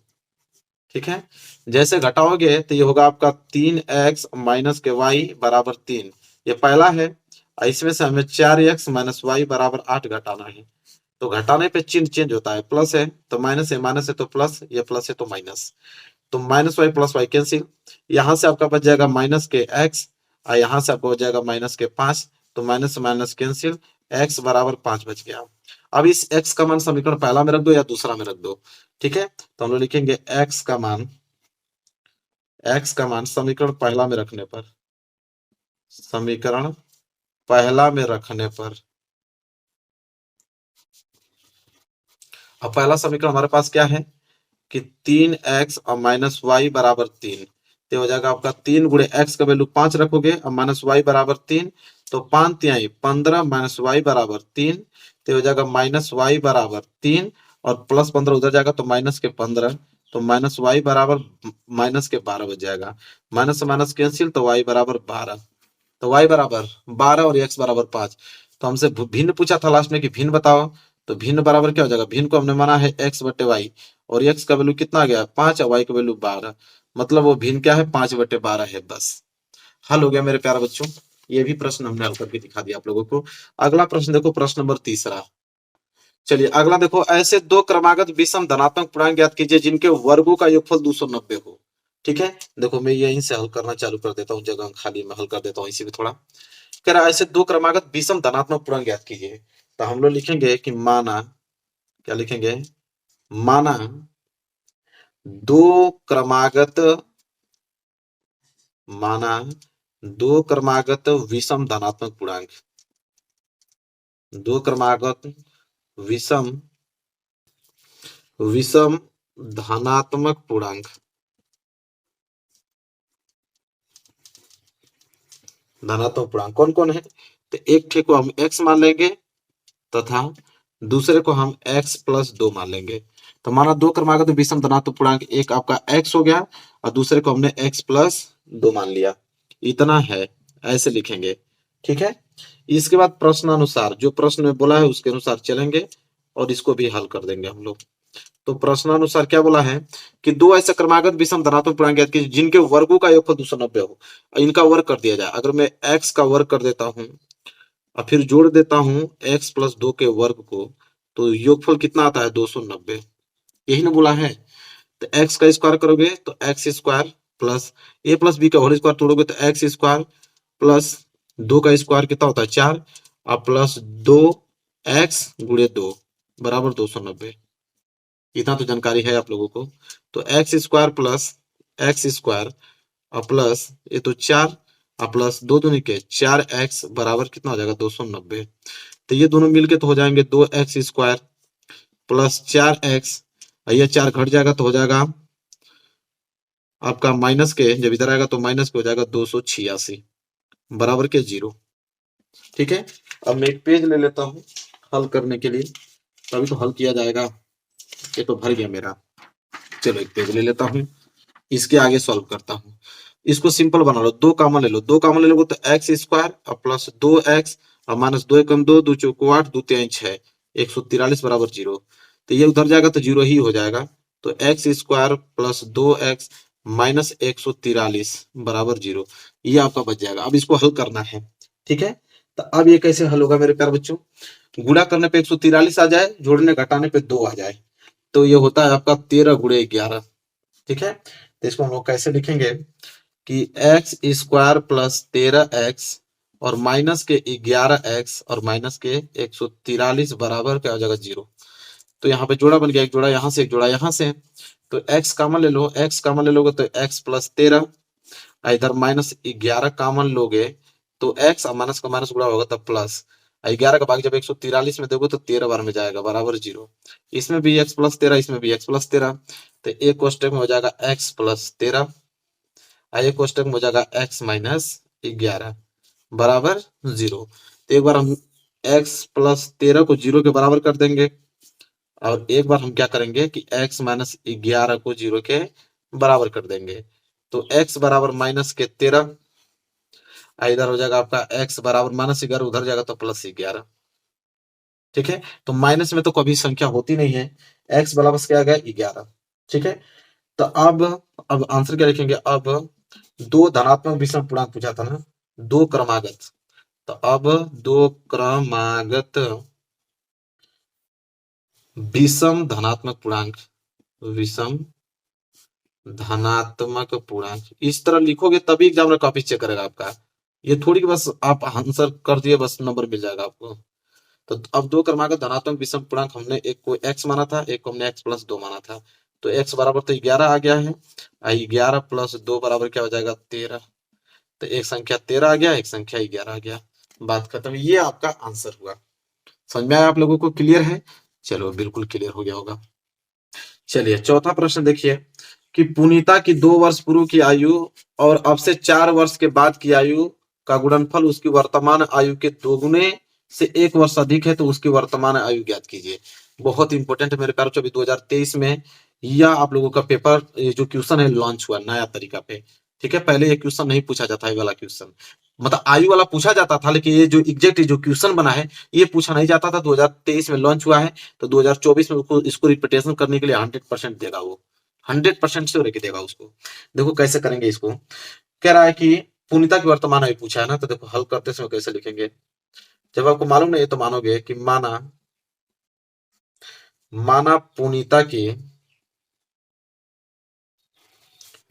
पुनीता की वर्तमान आयु, माना पुनीता की वर्तमान आयु उनको जब मालूम नहीं है तो मान लेंगे कि x वर्ष है। ठीक है, आयु क्या है x मान लिया हमने। अब प्रश्नानुसार लिखेंगे, जैसे जैसे बोला रहेगा वैसे वैसे काम करते चलेंगे, आंसर अपने आप खुद चला आएगा।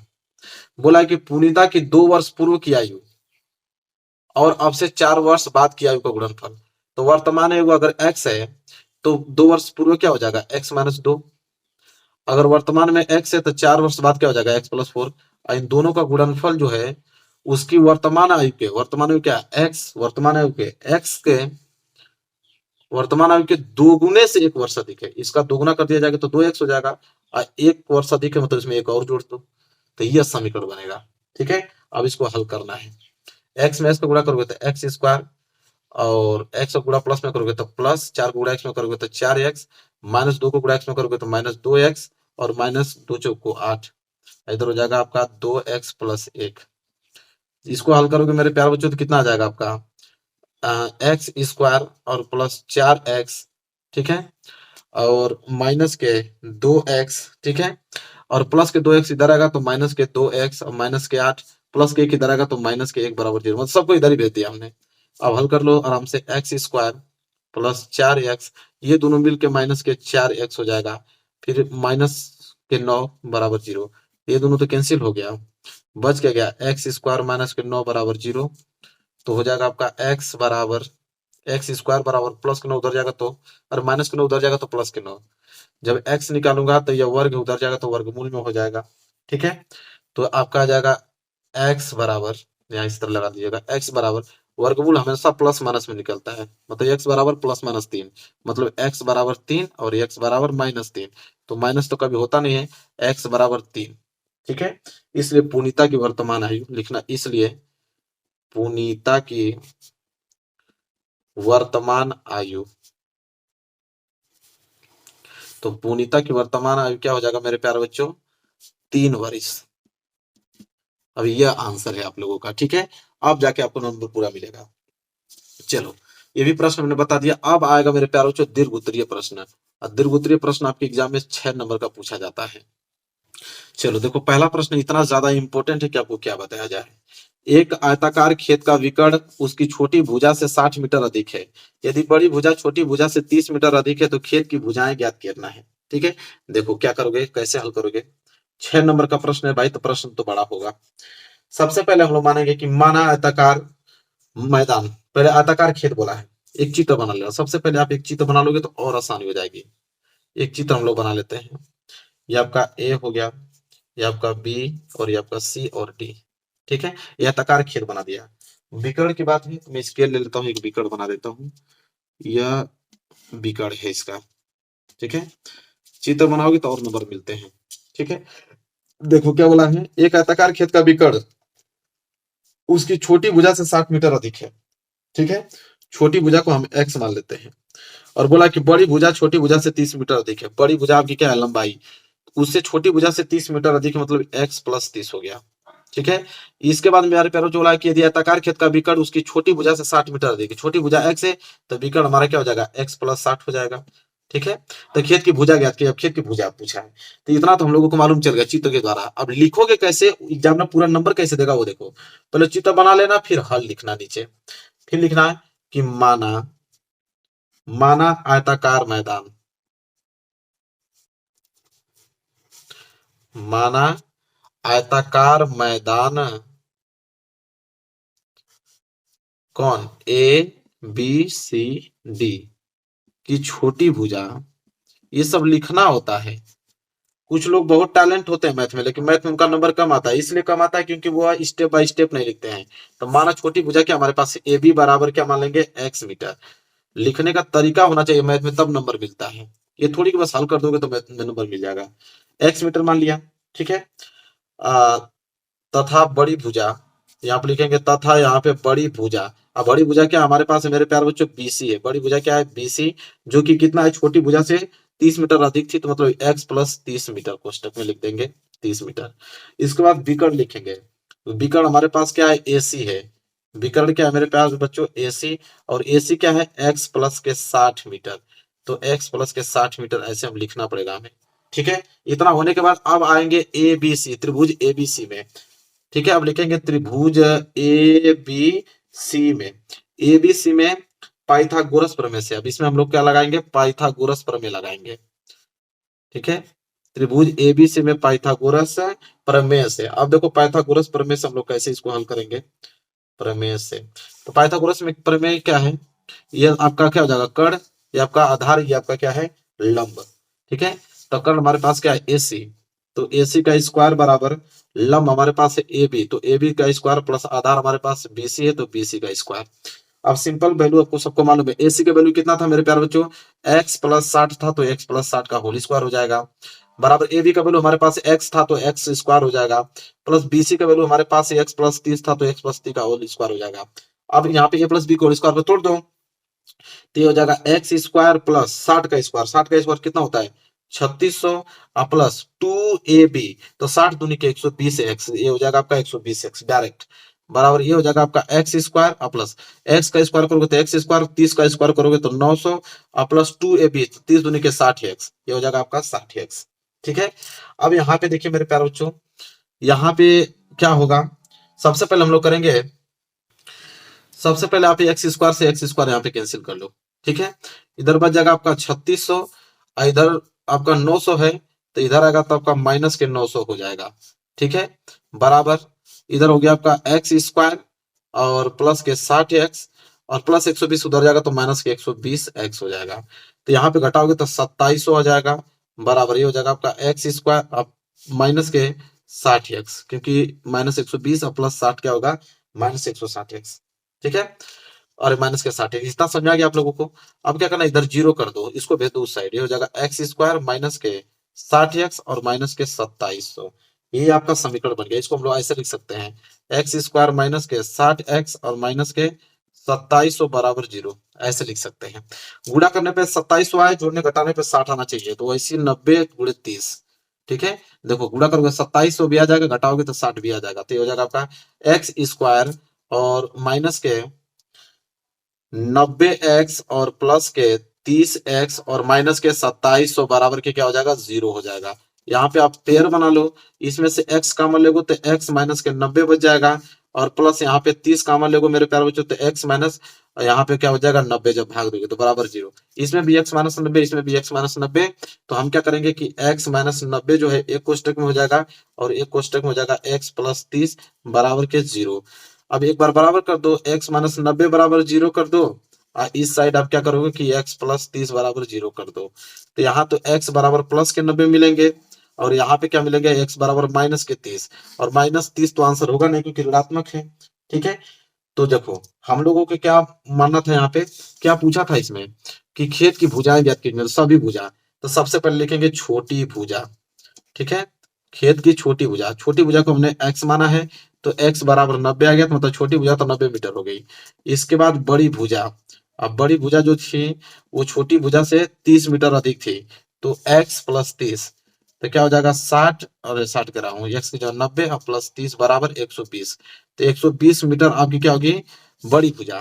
फिर विकर्ण, विकर्ण जो था छोटी भुजा से 60 मीटर अधिक था, विकर्ण को हमने माना था x प्लस 60 माना था, तो हो जाएगा 90 प्लस 60 बराबर 9 6 15 150 मीटर आपका क्या आ गया, विकर्ण आ गया। तो ये तीनों फाइनल यहाँ पे मैंने लिख दिया आंसर।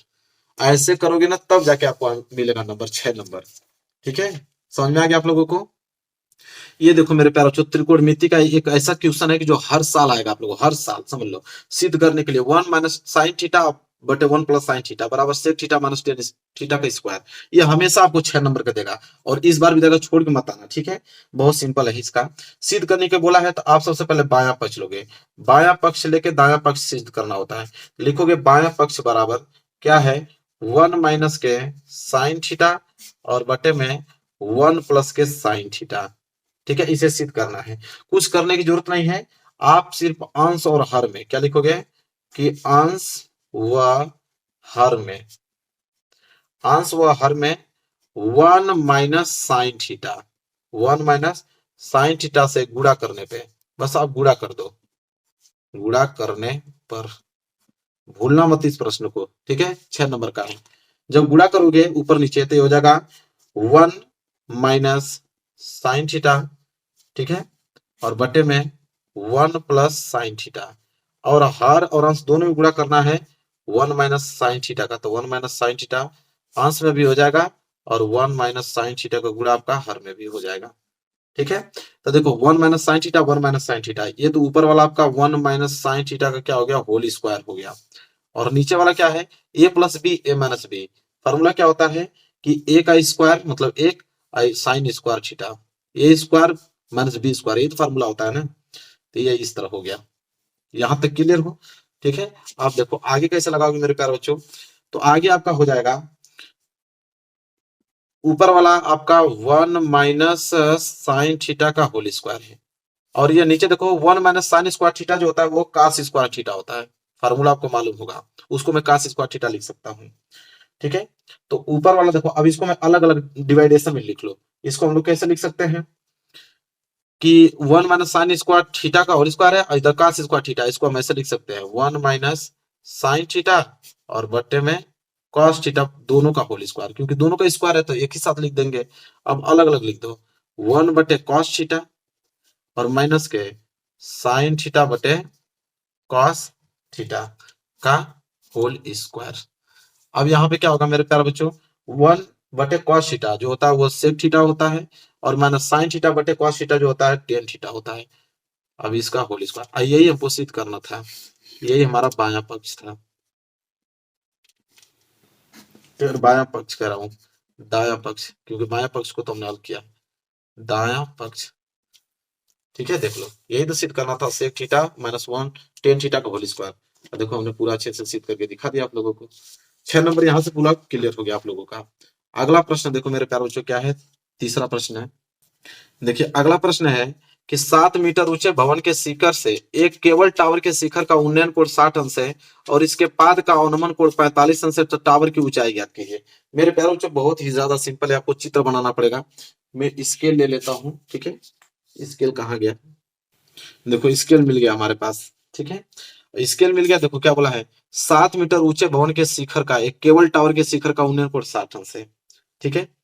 देखो ध्यान से, ये धरती है, एक केबल टावर है। केबल टावर तो बड़ा होता है, ठीक है। ये केबल टावर बड़ा हो गया, ठीक है। अब फिर एक भवन में बना देता हूँ, ये छोटा एक भवन है। अब समझो 7 मीटर ऊंचे भवन, ये जो भवन है मेरे प्यारे बच्चों ये 7 मीटर है, ठीक है। तो 7 मीटर ऊंचे भवन के शिखर से, शिखर आपका ये वाला ऊपर वाला, केबल टावर के शिखर का, केबल टावर का शिखर यह है, उसका उन्नयन कोण, उन्नयन कोण मतलब ये चीज है, उन्नयन कोण, ठीक है। तो उन्नयन कोण बनाया है तो इसके लिए मुझे एक क्षैतिज रेखा बनाना पड़ेगा यहाँ पे। तो मैं यहाँ पे एक क्षैतिज रेखा बना देता हूँ। उन्नयन कोण कितना अंश है? 60 अंश है, तो मतलब ये वाला कितना अंश है? 60 अंश। फिर बोला इसके पाद का अवनमन कोण 45 अंश है, मतलब इसके अगर यहाँ से इसके पाद देखा जाए, पाद मतलब अंतिम बिंदु, तो पाद का अवनमन कोण जो है मेरे प्यारे बच्चों ये वाला कोण, वो कितने अंश है? 45 अंश बोला है, तो 45 अंश है। बोला है कि टावर की ऊंचाई ज्ञात कीजिए। ये टावर की ऊंचाई अगर नाम करूं तो ये आपका ए है, ये आपका बी, और इसका नाम मैं क्यू रख देता हूँ, इसका नाम मैं पी रख देता हूँ, इसका नाम मैं एम रख देता हूँ, कुछ भी रख सकते हो, ठीक है। तो मतलब यहाँ पूछा है क्या कि टावर की ऊंचाई मतलब पी क्यू की दूरी पूछा है। अब मेरे प्यारे अगर ये 7 मीटर है तो ये भी आपका कितना कहलाएगा? 7 मीटर कहलाएगा। और यहाँ पे हमको नहीं मालूम है तो इसको एक्स मान लो, ठीक है। आप देखो करोगे कैसे, अब करना पड़ेगा मेरे प्यारे बच्चों, ये कुछ नहीं तो इसको वाई मान लो कि वाई हमारे पास आधार है, ठीक है। अब क्या करेंगे, कैसे इसको हल करेंगे? देखो लिखेंगे कि माना, क्या लिखेंगे कि माना पी एम बराबर, ठीक है। देखो पी एम, ठीक है, पी एम बराबर एक्स मीटर, माना है भाई तो लिखना पड़ेगा ना वहां पे कॉपी में कि माना पी एम बराबर एक्स मीटर, ठीक है। अब देखो ए एम जो है, ए एम वह बी क्यू के बराबर होगा, क्योंकि ये जितना है उतना ये भी है, तो लिखेंगे कि ए एम जो है वह बी क्यू के बराबर होगा, और दोनों कितने हैं? वाई मीटर, दोनों क्या है? वाई। अगर ये वाई मीटर है तो यहां से लेकर ये भी क्या हो जाएगा? वाई मीटर, ठीक है। अब देखो लिखेंगे त्रिभुज ए बी क्यू में, ध्यान से सुनना, ए बी क्यू छोटे वाले त्रिभुज में, इसमें आपको लंब दिया हुआ है और आधार हमारे पास वाई है, तो लंब बटे आधार क्या होता है? टेन थीटा, तो लिखेंगे टेन थीटा बराबर, ठीक है। अब देखो ये 45 अंश मेरे प्यारे बच्चों, तो ये भी आपका 45 अंश होगा, एकांत अंतःकोण, तो टेन थीटा बराबर क्या हो जाएगा? लंब बटे आधार, ठीक है, लंब बटे आधार होता है, तो ये हो जाएगा टेन थीटा की वैल्यू कितना रखेंगे? 45 अंश, क्योंकि इस वाले त्रिभुज की बात हो रहा है तो इसमें 45 अंश है।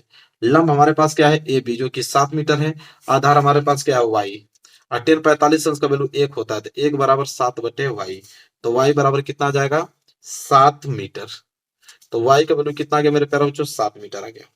क्लियर हो? चलो अब लेंगे त्रिभुज पी एम ए में, ध्यान से सुनना, पी एम ए इस वाले त्रिभुज की बात कर रहा है, तो इस वाले त्रिभुज में लंब और यह आधार आपका वाई है, ठीक है। तो इसमें भी वही लगेगा आपका टेन थीटा, तो टेन थीटा बराबर लंब, लंब बटे आधार इसमें भी लगेगा, लेकिन यहाँ टेन थीटा की वैल्यू 60 अंश होगा, क्योंकि इसमें 60 अंश है, बराबर लंब इसमें क्या है मेरे प्यारे बच्चों? तो लंब यहाँ पे छोटा पीएम, पीएम लंब है जो कि एक्स दिया है, अब बटे आधार आपके पास वाई है, तो यहाँ पे लिखेंगे वाई, और टेन 60 अंश का वैल्यू करड़ी में 3 होता है, तो करड़ी में 3 बराबर एक्स बटे के वाई, ठीक है। अगर मैं एक्स निकालूं तो एक्स बराबर क्या हो जाएगा? 7, ठीक है। वाई का वैल्यू हमने 7 रख दिया, क्योंकि वाई का वैल्यू यहाँ 7 है, तो वाई की जगह हमने यहाँ पे क्या रख दिया? 7। जब 7 को गुणा करने में 3 करोगे तो 7 करने में 3 आ जाएगा, एक्स बराबर 7 करने में 3 मीटर। यहां तक कंफर्म होना, कोई दिक्कत नहीं होना चाहिए। हमसे पूछा है टावर की ऊंचाई, तो यहां लिखेंगे टावर की ऊंचाई, तो मेरे प्यारे बच्चों टावर की जो ऊंचाई है जिसे हम लोग क्या माने हैं? पी क्यू, टावर की ऊंचाई पूरा ना है पी क्यू, तो पी क्यू किससे मिलकर बना है? एक तो पी एम से और प्लस एम क्यू से, एम क्यू से, तो पी क्यू बराबर क्या हो जाएगा? पी एम, ठीक है। तो पी एम का वैल्यू कितना है? 7 करने में 3, क्योंकि एक्स का वैल्यू वही तो आया है, तो ये हो जाएगा 7 करोड़ में 3। और एम क्यू का वैल्यू कितना है 7।